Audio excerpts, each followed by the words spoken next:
আসসালামু আলাইকুম। আজকে খন্দকার এগ্রো ফার্মের দ্বিতীয় দিন। আজকে আমি প্রথমে ফোনটাকে রাখার জন্য একটা স্ট্যান্ড বানাবো।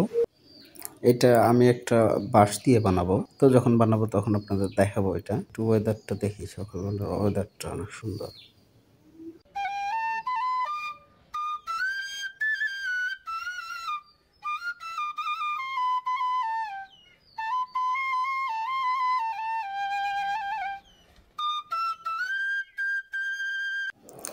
এখন আমি একটা স্ট্যান্ড বানাবো। স্ট্যান্ড বানানোর জন্য আমি বাড়ি থেকে একটা দা নিয়ে আসলাম। আমাদের বাঁশের ঝাড় থেকে একটা বাঁশ কাটবো। বাঁশটা তেমন মোটা না আর কি, চিকন। বাঁশ কাটা হলে আমি এটা দিয়ে একটা স্ট্যান্ড বানাবো। এটা তেমন কোনো কাজ না। ওইটা একটু ওই যে শর্ট করে নিলাম। শর্ট করে নেওয়ার পরে আপনার ওইটার ভিতরে যেন মোবাইল রাখা যায়, একটু যেন চাপেও থাকে যাতে মোবাইল ভাবে পড়ে না যায়। স্ট্যান্ড বানানোর কাজ আপাতত শেষ। এখন আমি যাব ওই যেখানে আমার পেয়ারার গাছ, তারপর আপনার বড়ইয়ের গাছ, ডালিমের গাছ, গাছগুলোতে এখনো আপনার উপরে কিছু লতা আছে, যেগুলো আপনার ওই গাছটাকে এরকম পেঁচায় ধরে রাখতেছিল। ওই লতাগুলো আছে, এইগুলো আমি পরিষ্কার করবো এখন। তো এখানে আপনারা কিছু বস্তা দেখতেছেন, বস্তায় কিছু মাটি আছে। আর এই বস্তায় মাটি আমি রাখছিলাম, আমি আর আমার বড় ভাবে মিলে রাখছিলাম। ওটিতে আর ওখানে আদা গাড়া হয় নাই, কারণ আপনার আদারও সিজন ছিল না। যে সেই সময়টাতে আদা গাড়তে হয় এরকম সিজন ছিল না, সেই জন্য এটাতে আর গাড়া হয়।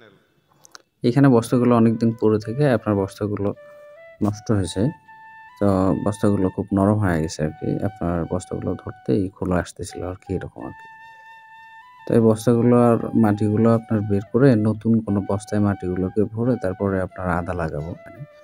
তো আসলে আমাদের এই জায়গাটা নিয়ে যে মাটিগুলো দেখতেছেন, আসলে এই জায়গাটাকে নিয়ে বা পুকুরের পাড়টাকে নিয়ে আগে থেকে একটা চিন্তা ছিল আমাদের, যে এখানে কিছু করা যায় কিনা, যে শাকসবজি বা এরকম পেঁপে, এখানে এটা নিয়ে আমাদের আগে থেকে পরিকল্পনা ছিল।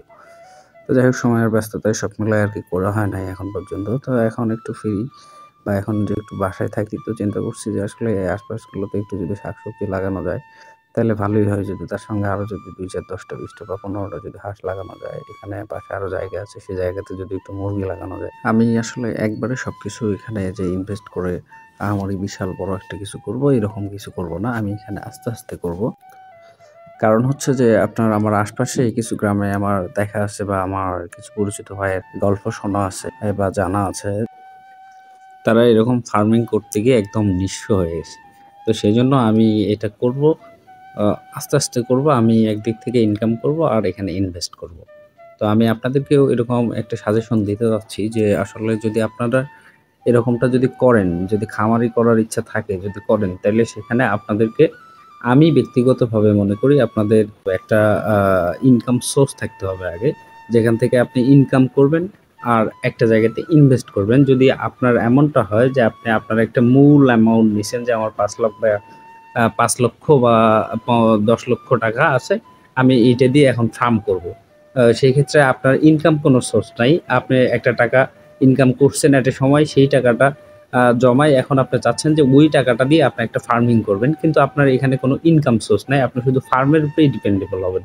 সেই ক্ষেত্রে আপনারা হয়তোবা এখানে সাকসেস হতেও পারেন, নাও হইতে পারেন। সেজন্য আমি বলবো আপনাদের যে যদি আপনারা এরকম ফার্মিংয়ের যদি আসেন, যদি আপনাদের ফার্ম করার ইচ্ছা থাকে বা কোনো এগ্রো প্রতিষ্ঠান এরকম কোনো কিছু করার যদি ইচ্ছা থাকে, সেক্ষেত্রে প্রথমে সেটাকে অল্প পরিসরে শুরু করেন। তারপর আস্তে আস্তে সেটাকে আপনি একটা জায়গা থেকে ইনকাম করে সেই জায়গাটাকে ইনভেস্ট করেন। ইনভেস্ট করে দেন আপনি আস্তে আস্তে জায়গাটাকে বড় করবেন। কিন্তু আপনি যদি একবারে বড় করতে চান, তাইলে দেখা গেল যে আপনি যে বেশি করে লাগাই দিলেন, কিন্তু লাগানোর পর সেটা আপনি ঠিকঠাকভাবে খেয়াল রাখতে পারলেন না বা আপনার সময়ের ব্যস্ততায় সেখানে সময় দিতে পারলেন না। খামারের বিষয় তো এগুলার আপনার সুস্থতা অসুস্থতা আছে, রোগ আছে, তো এসব অনেক বিষয় আছে করি যে একবারে প্রতিষ্ঠানটাকে বড় না করে আপনার ছোট করে দাঁড় করানো আর অল্প করে ইনভেস্ট করে দাঁড় করানো, আর ইনভেস্ট করার আগে চিন্তা করা যে আপনার ইনকাম সোর্স আছে কিনা।